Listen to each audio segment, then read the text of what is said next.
optimasi ekonomi. Jadi saya cerita dulu kenapa perlu belajar ini, kenapa perlu belajar optimasi ekonomi di dalam ekonomi mikro. Jadi kita cerita fungsinya dulu ya, kenapa belajar optimasi ekonomi.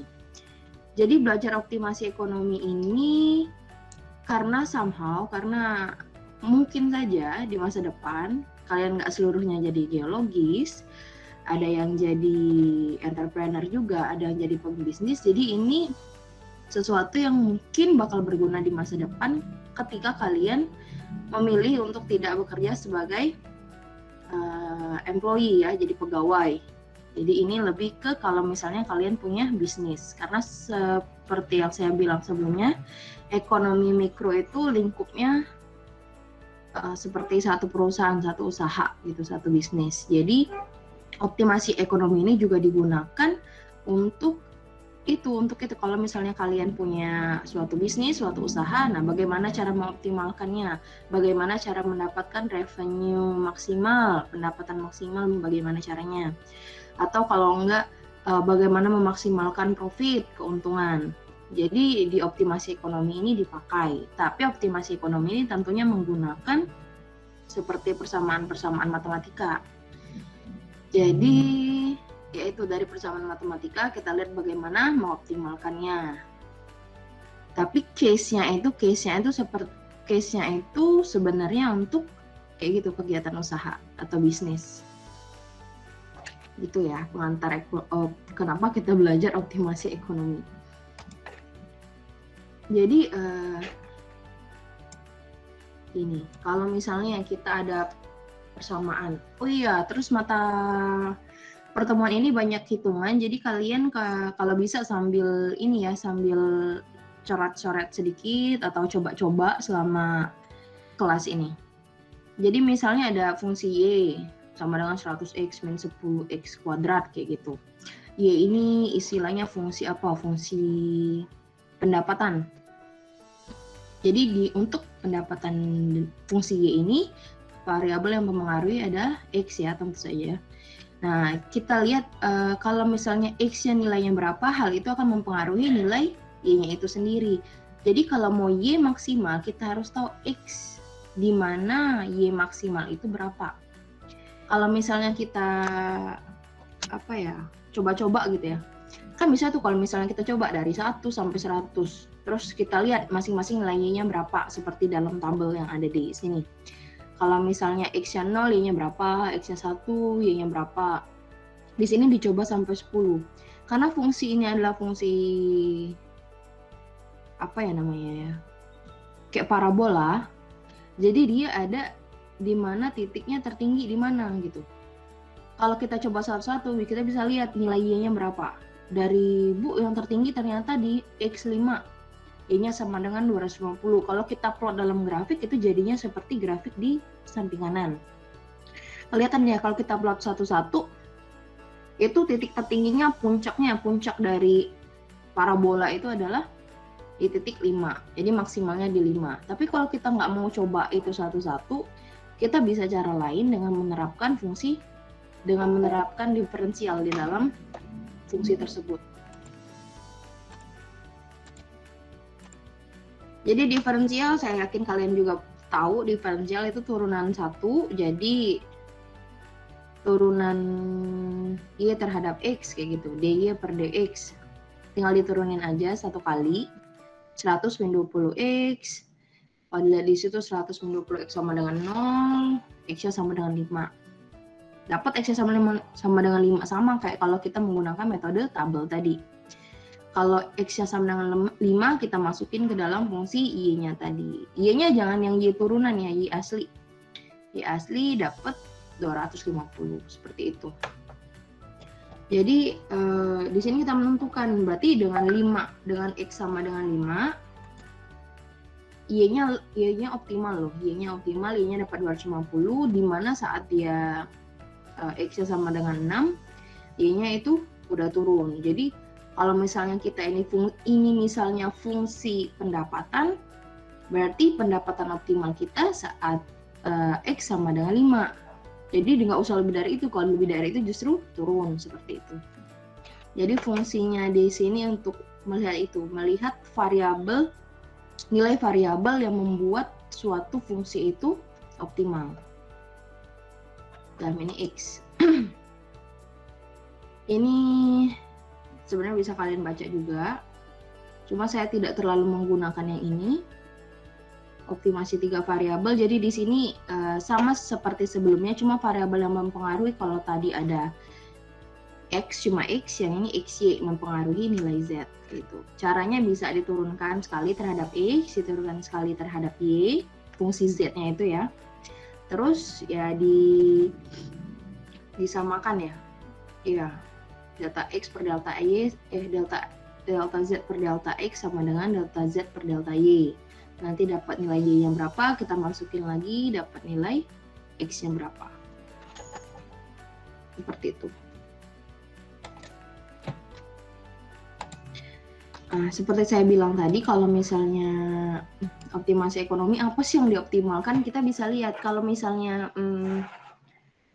kita pedagang nih, pedagang, jual makanan. Ya gitu, yang mau kita optimalkan apa sih? Revenue-nya kah?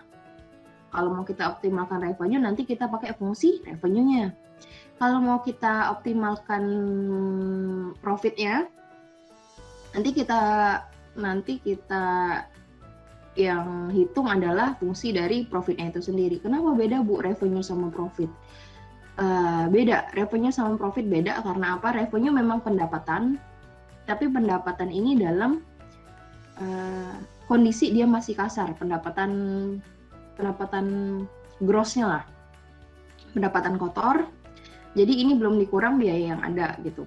Kalau misalnya dia profit, ini fungsi biaya juga udah termasuk.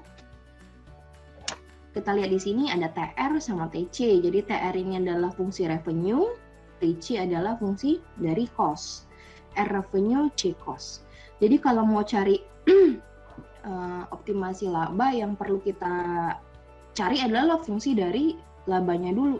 Kalau laba apa? Berarti revenue dikurang cost, pendapatan dikurang biaya yang dikeluarkan. Jadi dapat fungsi labanya segitu, baru nanti kita turunkan. Kita turunkan untuk mengetahui key-nya berapa sih. Gitu, key-nya berapa, nanti dapat key-nya ini kayak gini, pakai rumus ABC ya. Dapat 2 key, nanti kita masukkan lagi ke turunan keduanya untuk mencari tahu yang maksimal nih key yang 1 atau key yang 2, seperti itu. Jadi ini memang enaknya lebih langsung ini ya, langsung ditulis, langsung dipraktek. Berhubung saya coba pakai fungsi papan tulis di Google Meet, sepertinya saya nggak tahu bagaimana memunculkannya di layar kalian ya. Saya udah coba kemarin tapi kayaknya nggak muncul gitu. Jadi mungkin kalian juga bisa dicoret-coret. Jadi ini bedanya ya. Kalau misalnya ini kan judulnya optimasi laba tuh. Kalau misalnya optimasi revenue gimana? Kalau optimasi revenue nanti yang dipakai TR-nya aja, TC-nya nggak usah dimasukkan. Langsung TR-nya diturunkan sekali, dapat key-nya berapa, seperti itu. Kalau misalnya setelah turunan sekali dia masih ada kuadrat, kalian harus pakai rumus ABC. Min B plus minus akar B kuadrat min 4AC per 2A. Kalau misalnya enggak, atau bisa langsung difaktorkan kayak gini, biasa, kayak matematika biasa. Jadi dapat Q-nya berapa, Q1, Q2 berapa.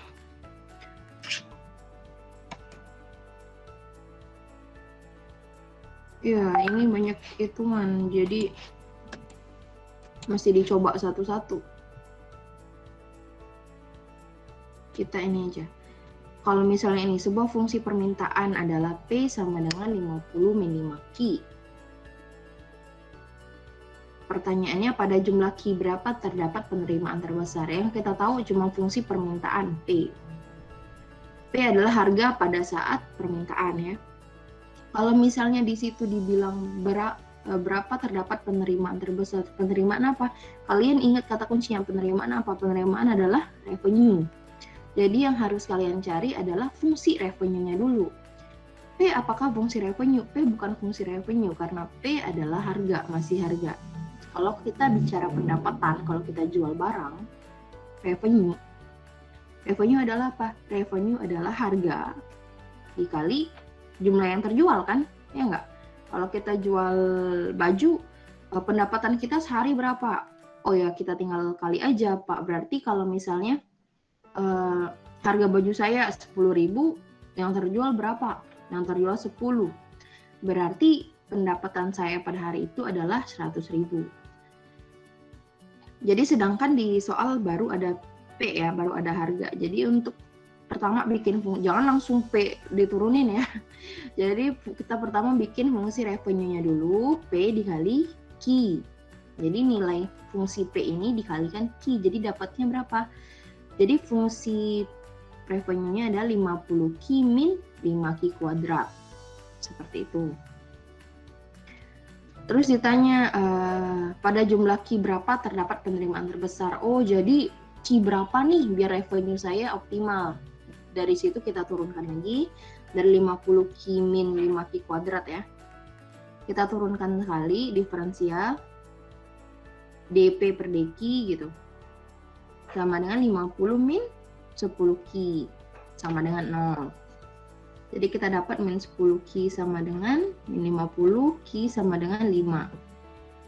Jadi jumlah Q-nya 5 supaya nilai penerimaan saya terbesar kayak gitu. Bisa dicoba satu-satu, dimasukin satu-satu. Jadi saat Q sama dengan 5, revenue-nya berapa sih? Nah, kayak gitu. Kalau Q sama dengan 4, berapa revenue-nya? Kalau mau dilihat ya. Terus selanjutnya ditanya berapa harga yang optimal? Harga yang optimal berarti ada ditanya P. P-nya 50 min 5 Q. Q-nya tadi dapat berapa? 5. Q-nya 5, jadi P-nya adalah 25. Jadi optimal, penerimaan optimal itu terjadi saat barang yang terjual kuantitasnya 5 dan harganya adalah 25. Seperti itu. Terus ditanya berapa penerimaannya, yang kalian masukkan lagi ke fungsi penerimaan 50 Q min 5 Q kuadrat, dimasukkan nilai Q-nya 50 kali 5 min 5 kali 5 kuadrat, seperti itu. Nanti dapat nilai R-nya berapa, revenue-nya berapa. Kayak gitu. Terus kalau misalnya kita lihat lagi nomor 2, fungsi penerimaan R. Nah, itu udah R, Bu. Iya, itu udah R. Jadi R ini adalah P dikali Q. Kalau misalnya R-nya sama dengan 40 dikali 40 Q, berarti P-nya 40, Q-nya masih belum diketahui. Fungsi C-nya kita tahu. Terus dia datanya berapa produksi optimum. Kalau produksi berarti kuantitas ya. Kalau kuantitas berarti Q-nya yang ditanya. Kita lihat dulu, ini produksi saat optimum ini saat apa sih? Saat revenue atau apa? Kalian lihat soal keduanya, dia tanya apa? Laba optimum kan, bukan penerimaan optimum. Jadi yang kalian cari adalah Q saat dia laba optimum. Laba P sama dengan R dikurang C. Jadi R yang kita tahu di soal ada 40 Q minus C-nya ada panjang 2 Q pangkat 3 min 63 Q kuadrat plus 160 Q minus 1800 kayak gitu. Kalian kurang-kurang tambahin dulu, terus dapat fungsinya, nanti diturunin sekali. Diturunin sekali karena ini masih ada kuadrat, jadi nanti dapat Q1 dan Q1, Q2 maksudnya. Dapat Q1, Q2. Nanti di antara Q1 dan Q2 nih, nilai Q yang mana sih yang optimum? Kan pilihannya ada 2 tuh. Caranya bisa kalian masukkan nilai Q masing-masing tersebut di dalam turunan yang kedua. Di dalam turunan yang kedua. Nanti kalau dia minus berarti dia maksimum, kalau dia plus berarti dia kebalikannya maksimum. Minimum.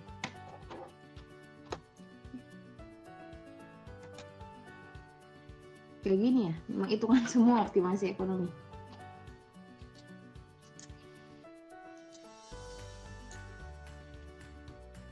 Penerapan optimasi penerimaan maksimal pedagang boneka dihadapkan masalah penetapan harga boneka. Oh, ini dia harganya belum tahu.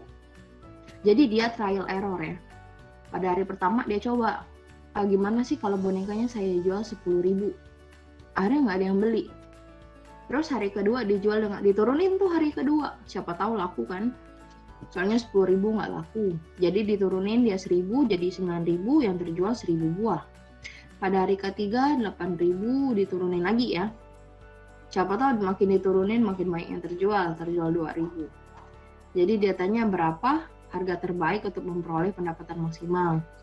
Terus berapa pendapatan optimumnya gitu. Jadi ini kita mulai dengan menentukan harga.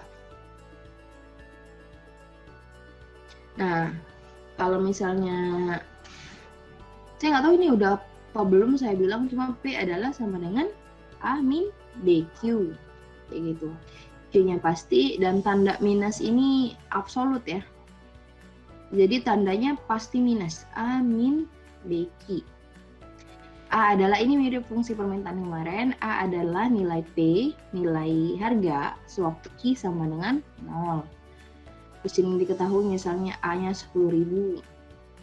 P2 min P1, Q2 min Q1, kita lihat di soal sebelumnya, ini 9.000 dikurang 10.000, dan 1.000 dikurang 0, dapat jadi nilai B-nya ini tadi min 1. Jadi fungsi dari harga adalah 10.000 min Q, 10.000 min 1 kali Q gitu, jadinya min Q. Nah, terus dia tanya apa tadi? Harga terbaik untuk memperoleh pendapatan maksimal. P-nya berapa sih untuk mendapat penerimaan maksimal? Ya, kita masukkan dulu penerimaannya, fungsinya apa nih? Jadi penerimaannya fungsinya P-nya udah diketahui, Q kan, revenue sama dengan harga dikali kuantitas. Jadi fungsi harganya udah dapat 10.000 min Q, kita kali kuantitas dapat fungsi revenue-nya 1.000 Q min Q kuadrat, kita turunkan sekali, dapat nilai Q-nya sama dengan berapa? 5.000 di sini. Tadi kan ditanya berapa harga terbaik untuk memperoleh pendapatan maksimal. Harganya kita masukin lagi di fungsi P tadi. 1.000 min Q, jadi harganya adalah 5.000 dan kuantitasnya adalah 5.000. Berapa pendapatan optimum? Pendapatan optimum jadi nilai Q-nya tadi 5.000 dimasukkan di dalam nilai R yang 1.000 Q min Q kuadrat. Seperti itu. Oh, di sini nggak saya tulis ya. Salah. Ya, berapa pendapatan optimum? Pendapatan optimumnya kita cari lagi dari fungsi R. 10.000 Q min Q kuadrat. Gitu. Q-nya udah tahu 5.000. Minus 5.000 kuadrat. Masuk ya.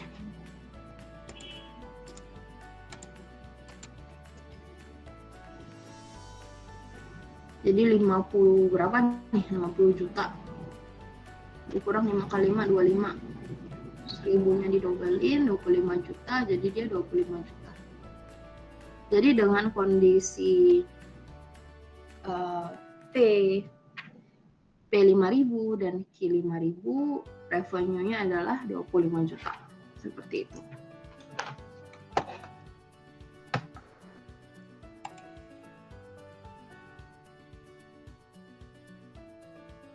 Ini tadi revenue kan ya, optimasi penerimaan maksimal. Selainnya ada optimasi keuntungan maksimal. Kita jabarin, dalam sebuah pameran, seorang pengusaha membuat stand penjualan donat. Biaya variabel per donat adalah 1.000 dan biaya tetap per hari adalah 1 juta. Pada hari pertama donat 5.000 dan hari itu tidak ada yang membeli, hari kedua 4.500, terjual 500. Hari ketiga 4.000 dan terjual 1.000.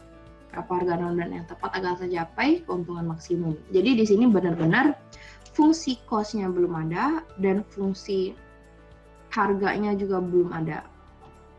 Gitu. Jadi kita harus mulai dari menentukan fungsi cost dulu. Soalnya kalimat pertama dia menceritakan tentang cost. Jadi sebelum kita lanjut, cost apa sih Bu?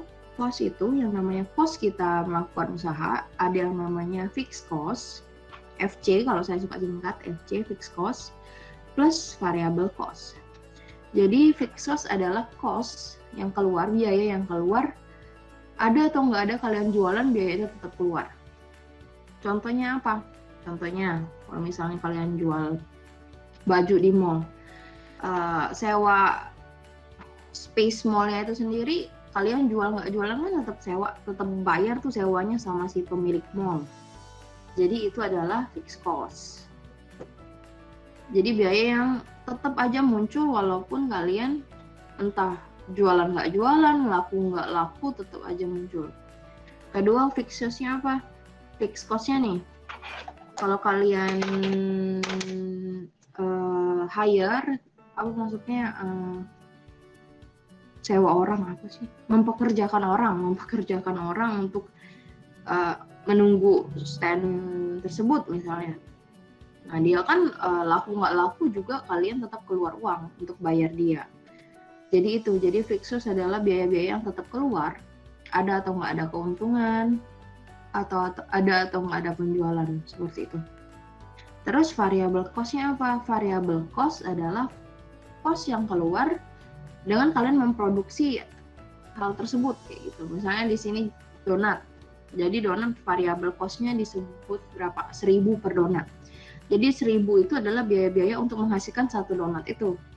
Jadi biaya ini terdiri dari biaya bahan yang berapa, biaya misalnya kalian ada chefnya sendiri kayak gitu, ada patissernya sendiri berapa kayak gitu. Terus apa lagi ya? Iya, mungkin kayak gitu kalau buat donat ya. Jadi biaya-biaya untuk menghasilkan satu donat itu tuh berapa sih? Oh ya, biaya misalnya biaya gasnya segala macam udah dihitung, dan biaya variabelnya adalah 1.000 per donat. Kayak gitu. Jadi kalau misalnya mau bikin fungsi cost, kita lihat dulu. Berarti C, fungsi cost sama dengan fixed cost-nya berapa sih? Biaya tetapnya berapa? 1 juta di sini diceritain. Ditambah variabel cost-nya. Variabel cost-nya 1.000 per donat. Berarti 1.000 dikali jumlah donatnya itu sendiri yang kita masih nggak tahu. Jadi kita tulisnya fungsi C adalah 1 juta plus 1.000 Ki. Oke, cost clear. Sekarang kita mulai untuk fungsi harganya. Kayak gitu. Mana bener kan ini? P-nya. Cost-nya benar, 1.000 Ki plus 1 juta. Nah, sekarang kita tentukan P-nya. P adalah harga. Jadi apa tadi rumus P? A min B Ki. Jadi A adalah harga saat Ki sama dengan 0. A adalah harga saat barangnya nggak terjual. P-nya berarti sama dengan 5.000, min B-nya kita cari, B-nya berapa? Jadi 5.000 min 4.500, 500 min 0, misalnya kayak gitu ya. Jadi dia 500 per 500, 1 lagi. Jadi 5.000 min Ki. B-nya sama dengan 1. Ya, 5.000 min Ki sama. P-nya 5.000 min Ki. Sudah 2 variabel ini kita dapat, jadi tinggal yang ditanya apa sih? Yang ditanya optimasi keuntungan. Dia tanya keuntungan, jadi fungsi yang kita pakai adalah fungsi keuntungan. Jadi kita mencari misalnya nilai Ki atau nilai P-nya berdasarkan yang mereka, fungsi apa sih yang mereka mau optimalkan kayak gitu. Jadi kalau misalnya mereka mau optimalkan fungsi keuntungan, yang kita turunkan adalah fungsi keuntungan. Kalau misalnya mereka mau memaksimalkan fungsi pendapatan, ya berarti yang kita maksimalkan adalah nilai pendapatannya tadi. Kalau pendapatan yang cuma P kali Ki, cost-nya nggak berpengaruh kayak gitu. Jadi kalian harus melihat konteksnya yang dioptimalkan apa sih, keuntungan atau pendapatan. Kalau yang ini keuntungan, jadi fungsi yang kita pakai sebelum diturunkan adalah fungsi labanya. Jadi di situ ada nilai R, di situ ada nilai C. Jadi kalau laba adalah revenue, pendapatan dikurang biaya. Makanya di sini dimaksudkan R-nya. R-nya jangan lupa, tadi kan P-nya dapat 5.000 min Ki, jangan lupa dikali Ki dulu. karena dia revenue 5.000 Ki min Ki kuadrat, oke, ya dikurangin cost-nya tadi, hitung dapat Ki-nya adalah 2.000. Jadi ditanya tadi harga saat maksimum, jadi ya Ki-nya Ki 2.000 tadi kita masukkan di dalam fungsi harga.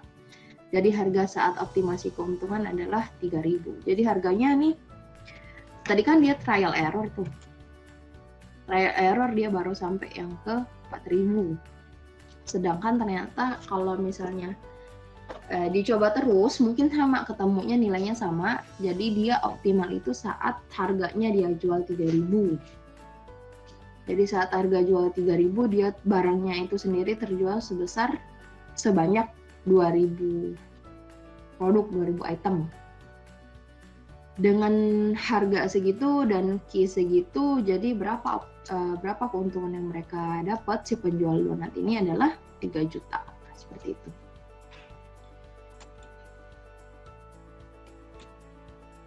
Udah habis, jadi saya rangkum dulu ya. Kalau misalnya mau optimasi, kita lihat dulu. Optimasi yang mau dioptimalkan adalah keuntungan atau pendapatan, revenue, itu dulu. Kalau misalnya dia pendapatan, ingat kalau misalnya mau optimasi pendapatan ya revenue, yang item yang kalian harus punya adalah fungsi P, harga. Soalnya revenue adalah harga dikali Ki, Ki-nya tetap tulis Ki, fungsi harganya dulu kita cari. Fungsi harganya kita cari, itu baru kita turunkan. Masalah turunan saya rasa kalian bisa. Jadi konsepnya itu dulu yang harus dipahami ya. Jadi kalau misalnya optimasi revenue, tadi saya bilang harus ada fungsi P, fungsi harga, dan jangan lupa dikalikan Ki, karena harga adalah karena pendapatan adalah harga dikali kuantitas. Selanjutnya kalau misalnya ditanya optimasi keuntungan, saya mau mengoptimasikan keuntungan nih. Oh, kalau gitu keuntungan ada 2 item nih, 2 item, yaitu satu yang pertama revenue, yang kedua cost.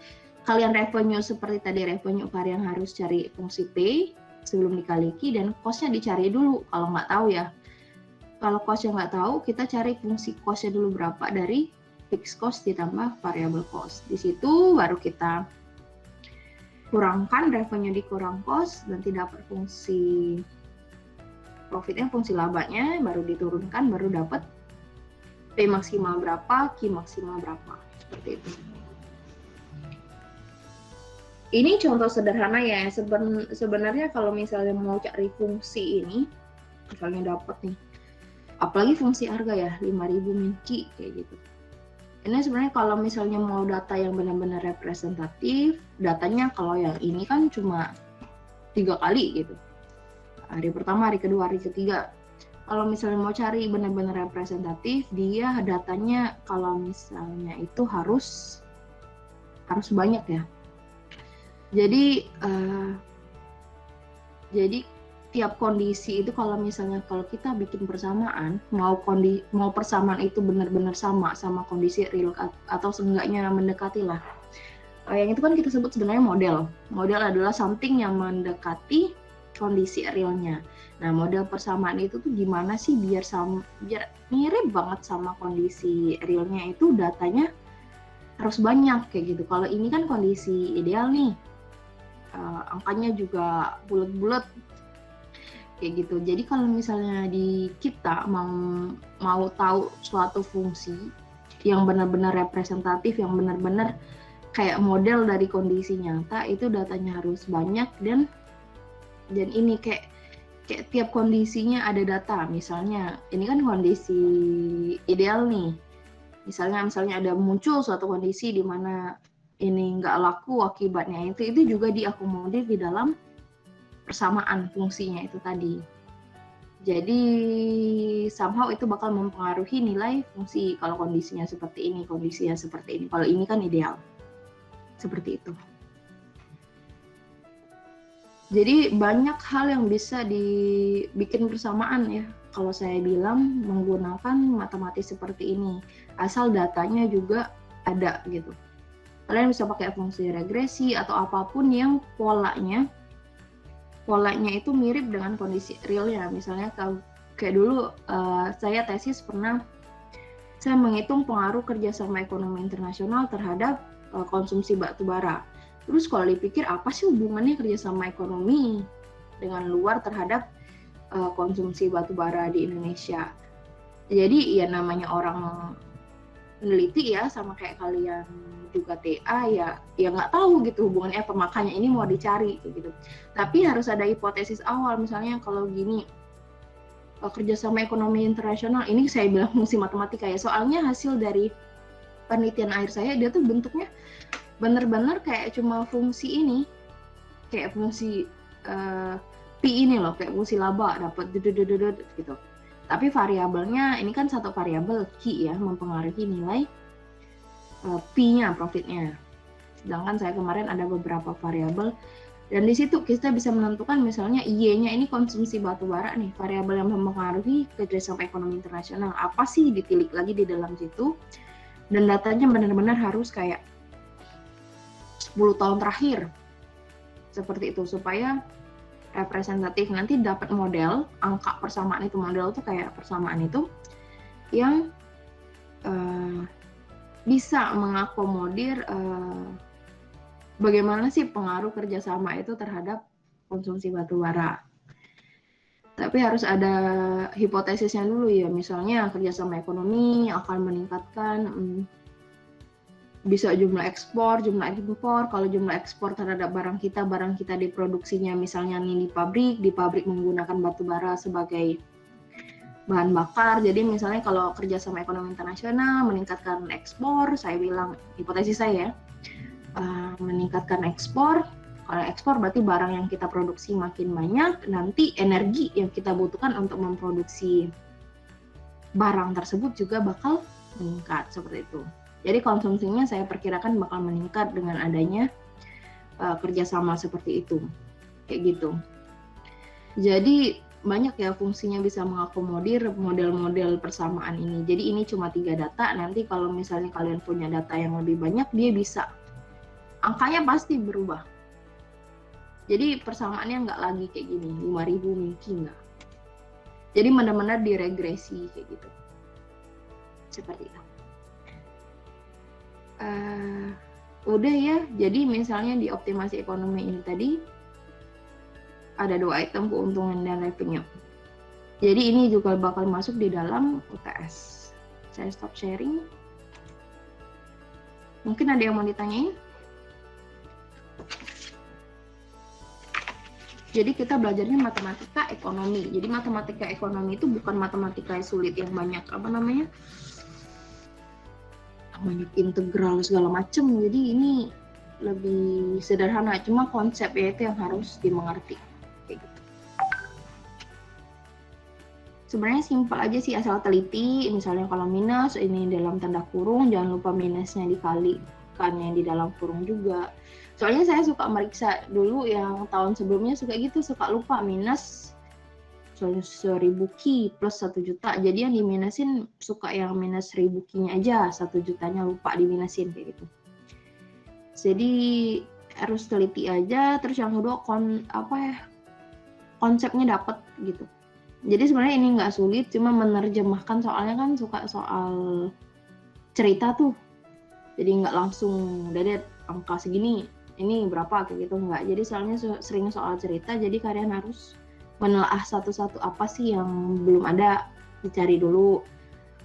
Habis itu diapain lagi seterusnya kayak gitu. Itu aja tips dari saya.